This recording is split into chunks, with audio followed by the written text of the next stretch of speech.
जिस दौर पे नाज़ा थी दुनिया, अब हम वो ज़माना भूल गए। जिस दौर पे नाज़ा थी दुनिया, अब हम वो ज़माना भूल गए। औरों को जगाना याद रहा, खुद होश में आना भूल गए। मुंह देख लिया आईने में, पर दाग न देखा सीने में। मुंह देख लिया आईने में, पर दाग न देखा सीने में। जी ऐसा लगा या जीने में, मरने को मुसलमान भूल गए। अज़ां तो अब भी होती है मस्जिद की फिजाओं में ए अकबर।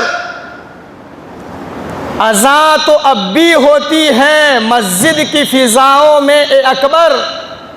जिस ज़रब से दिल हिल जाते हैं, वो ज़रब लगाना भूल गए। मेरे मोहतरम अजीज़ भाइयों, बुजुर्ग और दोस्तों, जुमा का बाबरकत वाला दिन है। मैं आप तमाम को एक प्यारी सी बेहतरीन सुन्नत बताऊं,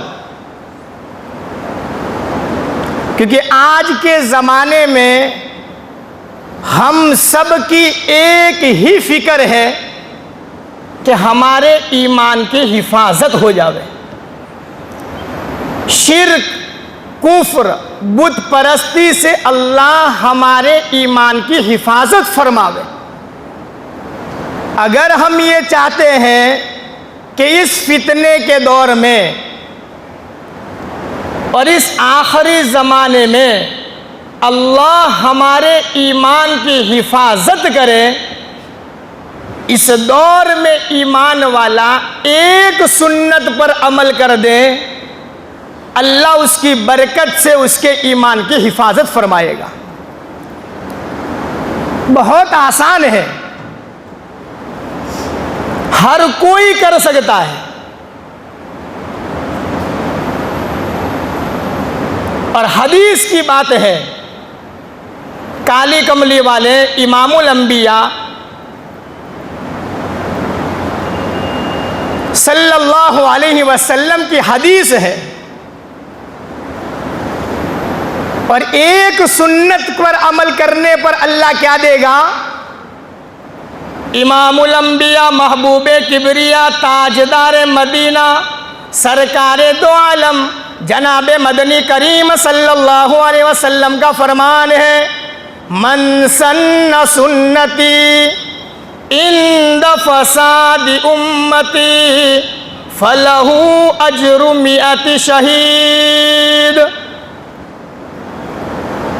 फितनों के दौर में एक मेरी सुन्नत पे अमल करने वाला, अल्लाह उसे 100 शहीदों के बराबर सवाब अता फरमाता है।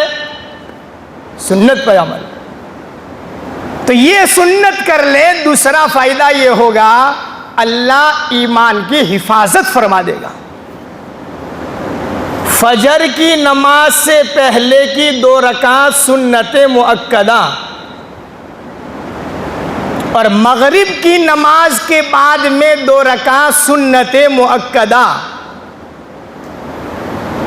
इन दोनों सुन्नतों में फजर से पहले की 2 रकात और मगरिब के बाद की 2 रकात सुन्नत मुअक्कदा में,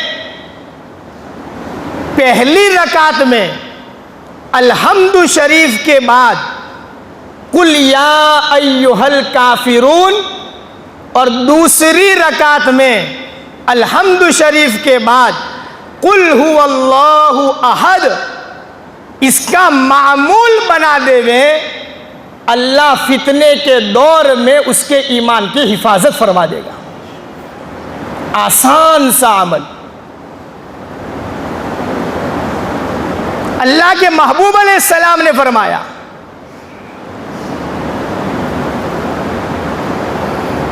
एक मर्तबा अल्लाह के नबी अलैहिस्सलातु वस्सलाम ने एक सहाबी से फरमाया, दूसरी भी सुन्नत बताऊं, कि आप जब अपने बिस्तर पर सोने के लिए रात को बिस्तर पर बैठे, तो बैठते ही कुल या अय्युहल काफिरून वाली सूरत पढ़ लिया करो, अल्लाह इसकी बरकत से ईमान की हिफाजत फरमाएगा। दूसरी सुन्नत है कुल हु अल्लाहु अहद, इसको पढ़ने का एहतमाम करो। कुल हु अल्लाह क्या है? अल्लाह के नबी अलैहिस्सलातु वस्सलाम के ज़माने में कुफ़ारे मक्का ने कहा था, ऐ मोहम्मद बिन अब्दुल्ला, तुम्हारा नसब नामा है, तुम्हारा पेढ़ी नामा है, हमारा नसब नामा पेढ़ी नामा है, जिस अल्लाह की तरफ तुम लोगों को दावत देते हो, भला उस अल्लाह का नसब नामा क्या है, उस अल्लाह का पेढ़ी नामा क्या है? अल्लाह के नबी अलैहिस्सलाम से कुफ़ारे मक्का ने पूछा था। जिब्राइल अमीन तशरीफ लाए, बिस्मिल्लाहिर्रहमानिर्रहीम।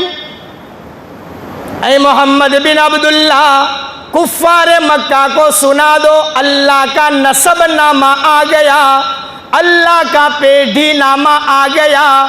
कुल हुवल्लाहु अहद, अल्लाहु समद, लम यलिद वलम यूलद वलम यकुल लहू कुफुवन अहद। ये अल्लाह का पेढ़ी नामा है। अल्लाह एक है, बेनियाज है, निराधार है, न उसकी कोई औलाद है, न अल्लाह किसी की औलाद है। पेढ़ी नामा है, उसका कोई कारसाज नहीं, उसका कोई साथीदार नहीं, तने तन्हा है। ये कुल हु अल्लाहु अहद।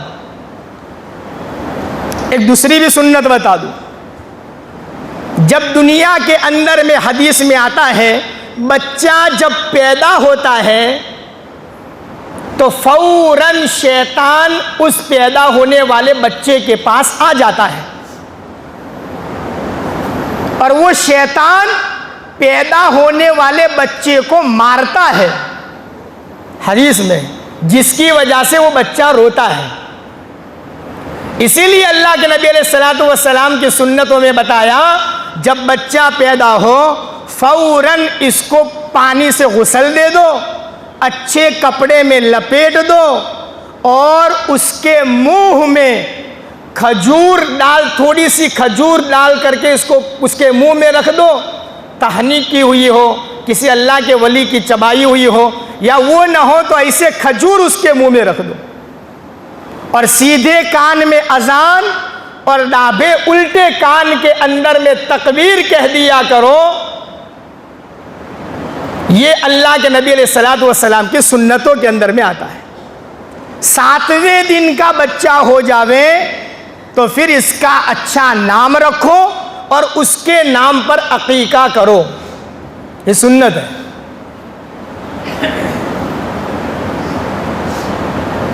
एक और सुन्नत इसमें यह है कि जब बच्चा पैदा हो इसको पानी से धोकर अच्छे कपड़े में लपेट कर एक कान में अजान, दूसरे कान में तकबीर और मुंह में खजूर डालने के बाद उसके सीधे कान में कुल हुवल्लाहु अहद की तिलावत कर दिया करो।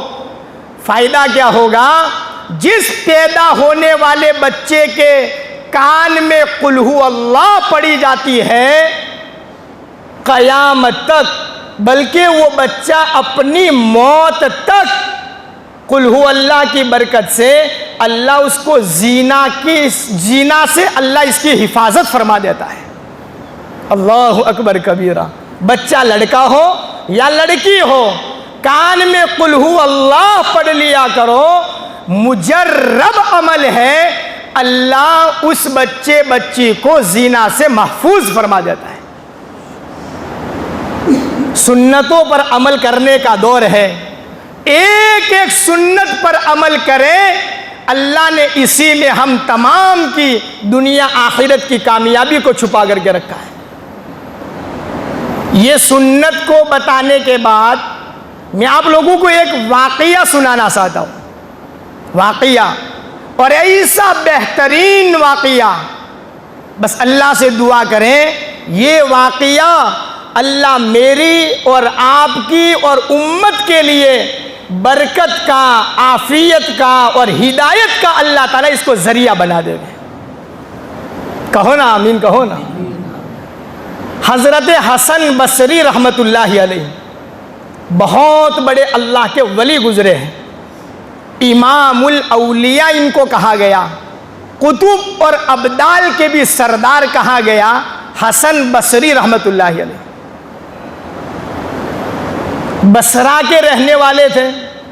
बसरा एक शहर है, इराक के अंदर में है, और ये ताबई है। ताबई किसको कहते हैं कि जिन्होंने सहाबाए किराम को देखा हो। सहाबी किसको कहते हैं? जिसने ईमान की हालत में अल्लाह के नबी अलैहिस्सलातु वस्सलाम को देखा हो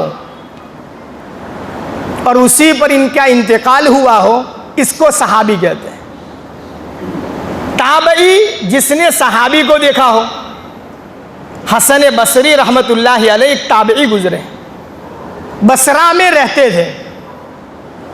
उनके उस जमाने में एक जालिम बादशाह, बड़ा फितीन बादशाह, खतरनाक बादशाह उनके जमाने के अंदर में रहता था। उसका नाम था हज्जाज इब्ने यूसुफ, उसका नाम था। वो बसरा में नहीं रहता था, वो कभी मदीना में रहता, कभी मक्का में रहता, कभी कूफा के अंदर में रहता था। इतना बड़ा जालिम, उसके जुल्म का अंदाजा इससे लगाओ कि इसने कई सारे सहाबाए किराम को शहीद कर दिया था, कत्ल कर दिया था। कई उलमाए किराम को कत्ल कर दिया था हज्जाज इब्ने यूसुफ ने। हसन बसरी रहमतुल्लाहि अलैह बसरा में रहते थे। किसी ने खबर भेजी कि हज्जाज इब्ने यूसुफ जालिम बादशाह बसरा के ऊपर में अटैक करने वाला है, बसरा पर धमाका करने वाला है, जुल्म की बारिश बरसाने वाला है। बसरा वालों को पता चला, सारे के सारे लोग बड़े परेशान हो गए, हाल से बेहाल हो गए, चेहरे इनके मुरझा गए। सारे के सारे लोग हसन बसरी रहमतुल्लाहि अलैह के पास आए, आलिम के पास आए और हजरत से मशवरा किया। बहुत अच्छा अमल है, जब भी कोई मसला हो आपस में मशवरा करके काम किया करो। हदीस में आता है जो काम मशवरे से किया जाता है अल्लाह उसमें कभी नुकसान पैदा नहीं करता, उसमें नफा ही नफा होता है। काम मशवरे से करो। सारे लोग हसन बसरी रहमतुल्लाहि अलैह के पास आए और आकर कहने लगे कि हजरत, सुना है हज्जाज बिन यूसुफ हमारे ऊपर जुल्म ढाने के लिए आ रहा है, हमें बर्बाद करने के लिए आ रहा है, हम क्या करें? तो बस्ती के अंदर में कुछ लोग जज्बाती होते हैं। इन्होंने कहा हजरत, हम बड़े पहलवान हैं, बड़े ताकत वाले हैं, बड़े मुजाहिद हैं, हम बस्ती के बाहर जाएंगे और उसके लश्कर को तबाह कर देंगे। हसन बसरी रहमतुल्लाहि अलैह मुस्कुरा रहे, लोगों की बातें सुन रहे, मशवरा ले रहे।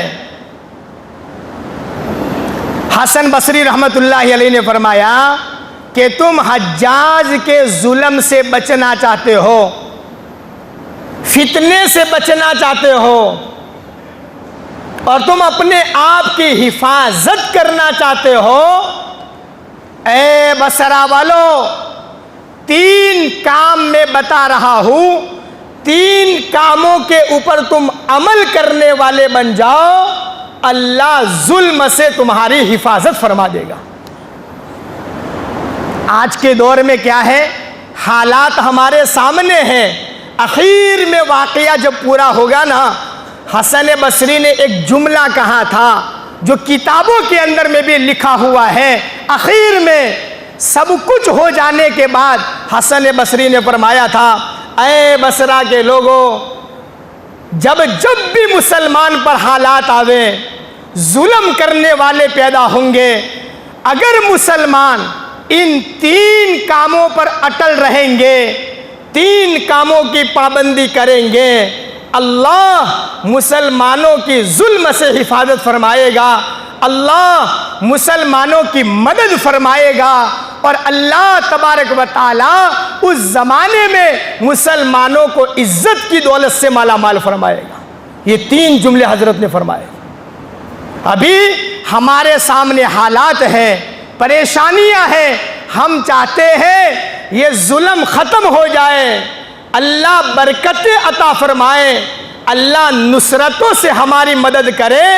हमें भी चाहिए 3 कामों की हम सब मिल करके इंशाअल्लाह पाबंदी करेंगे। करोगे भाई? अब वो 3 काम इतने बड़े हैं, ऐसे है छोटे, दिल पर लेने की बात है, लेकिन इसमें ऐसी ऐसी बातें हैं कि इसके लिए एक और घंटा मुझे चाहिए। इसलिए लगता ऐसा है कि शायद 2-3 जुमा में बात पूरी होगी, लेकिन हर कोई तो जुमा में आता नहीं, आने वाले आते हैं, कभी आगे पीछे भी हो जाता है, पढ़ते हैं अल्हम्दुलिल्लाह, लेकिन कोशिश करके मुख्तसर हज़रत हसन बसरी रहमतुल्लाह अलैह की बात मैं आप तक पहुंचा दूं।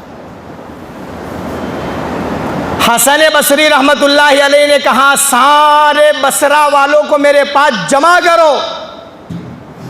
सबको जमा किया, कहा 3 काम कर लो, अल्लाह जुल्म से तुम्हारी हिफाजत फरमाएगा। सबसे पहला काम यह है कि किसी ने किसी का माल गलत तरीके से लिया हो, हड़प कर लिया हो, झूठ बोल कर लिया हो, धोखा दे करके लिया हो, किसी के साथ गुलमारी करके लिया हो, चीटिंग करके लिया हो, किसी ने किसी का हक नहीं दिया, वारसा नहीं दिया, किसी ने किसी का हक नहीं दिया, सबसे पहला काम आज से वो आदमी उसको मालिक को अपना माल वापस कर देवे। सबसे पहली बात, और ये आसान नहीं है। हराम का कोई लुकमा न खावे। अगर मालिक नहीं मिल रहा है तो उसका वो माल मस्जिद के दरवाजे पर खड़ा होकर के सदका कर देवे। हसन बसरी ने फरमाया, माल वापस करो, दबाया है, लिया है, धोखेबाजी से किया है, माल दूसरे का जिसका है उस मालिक को वापस कर दो। मालिक नहीं मिल रहा तो फिर उसका वो माल मस्जिद के दरवाजे पर खड़े होकर के वो जो है लोगों को सदका कर दो। और ये बहुत बड़ी जिम्मेदारी है। आज हमारी दुआएं कबूल नहीं, हमारे सजदे कबूल नहीं, वजह यह है कि हमारे मालों के अंदर में मिलावट है, मालों में गुलमारियां है। हालांकि अल्लाह ने कुरान करीम में फरमाया, या अय्युहल्लज़ीना आमनू ला ताकुलू अमवालकुम बैनकुम बिल बातिल। ओ ईमान वालो, आपस में एक दूसरे का नाहक तरीके से माल न खाया करो। ला ताकुलू अमवालकुम बैनकुम बिल बातिल, अल्लाह ने कुरान में फरमाया। इसकी वजह से दुआएं कबूल नहीं होती। हजरत मूसा अलैहिस्सलातु वस्सलाम एक मर्तबा जा रहे थे, कोई आदमी बैठा बैठा रास्ते में दुआ कर रहा था, रो रहा था। मूसा अलैहिस्सलाम को बड़ा रहम आया, अल्लाह से कहने लगे, बारे इलाहा, तेरा बंदा दुआ कर रहा है, अल्लाह इसकी दुआ कबूल फरमा ले। मूसा अलैहिस्सलाम ने अल्लाह से कहा, फौरन जिब्राइल वही लेकर आए। नबी थे मूसा अलैहिस्सलाम, वही लेकर आए। वही के अल्फाज हैं जो हदीसों में लिखे हुए हैं। मतलब मफहूम ये था, ऐ मूसा, इसने हाथ नाक तक उठाए हैं, हाथ नाक तक उठाए हैं, अगर ये अपने हाथ आसमानों तक भी अगर उठा लें तब भी मैं इसकी दुआ कबूल करने वाला नहीं हूं। हदीस में अल्फाज है, जिब्राइल वही लेकर आए, मूसा अलैहिस्सलाम गए, अल्लाह किस बात से नाराज है? अल्लाह ने फरमाया था उसके माल के अंदर में मिलावट है, हराम का माल उसके अंदर में मिल गया, लाख दुआ करे मैं अल्लाह उसकी दुआ कबूल करने वाला नहीं। मूसा अलैहिस्सलाम फौरन उस आदमी के पास आए और उस भाई को आकर के कहा कि अल्लाह के बंदे अपने माल का हिसाब कर। मूसा अलैहिस्सलाम ने साथ रहकर उस भाई का माल का हिसाब करवाया, माल का हिसाब करवाया तो उसके माल में 4 दिरहम ज्यादा निकले जो हराम के थे, खाली 4 दिरहम। उस जमाने में दिरहम सोने चांदी के सिक्के हुआ करते थे, 4 दिरहम ज्यादा निकले। जैसे वो 4 दिरहम अलग किए, अल्लाह ने फौरन उसकी दुआ को कबूल फरमा लिया। हराम का माल दुआओं को कबूल नहीं करवाता है, इसलिए ऐसी जिंदगी गुजारो, ऐसे पाबंद बनो, दुनिया से जाने का मौका है, किसी का 1 रुपये का भी हक हमारे जिम्मे न हो। हाँ, अल्लाह के नबी अलैहिस्सलातु वस्सलाम इमामुल अंबिया है, आखिरी वक्त आ गया, कभी बेहोशी कभी होशी आ रही है। आखिर में अल्लाह के नबी अलैहिस्सलाम 2 सहाबा को टेक लगाकर सहारा देकर मस्जिद नबवी में तशरीफ लाए और सारे सहाबा को जमा करके फरमाया किसी का कोई हक मोहम्मद बिन अब्दुल्ला के ऊपर में हो, अपना हक मुझसे आकर के ले ले। ये जिंदगी हो। एक सहाबी खड़े हुए, या रसूल अल्लाह 3 रुपये 3 रुपये मेरे आपको मुझे देने के हैं। अल्लाह के नबी अलैहिस्सलाम ने फरमाया किस वक्त लिए थे ज़रा बताओ मुझे। वो सहाबी ने फरमाया था, हदीस में है, सहाबी ने फरमाया रसूल अल्लाह एक मर्तबा एक फ़कीर आया, सवाल करने वाला आया था, आपके पास कुछ नहीं था, आपके पड़ोस में मैं बैठा हुआ था, आपने कहा था इसको दे दो, उस वक्त मैंने 3 दिरहम दिए थे, या रसूल अल्लाह वो हक मेरा बाकी है। अल्लाह के नबी अलैहिस्सलातु वस्सलाम ने फरमाया कि भाई इसको इसका हक दे दो। जिंदगी हमारी ऐसी हो कि हमारी दुनिया से जाने का मौका है, किसी का कोई हक हमारे ऊपर में ना हो।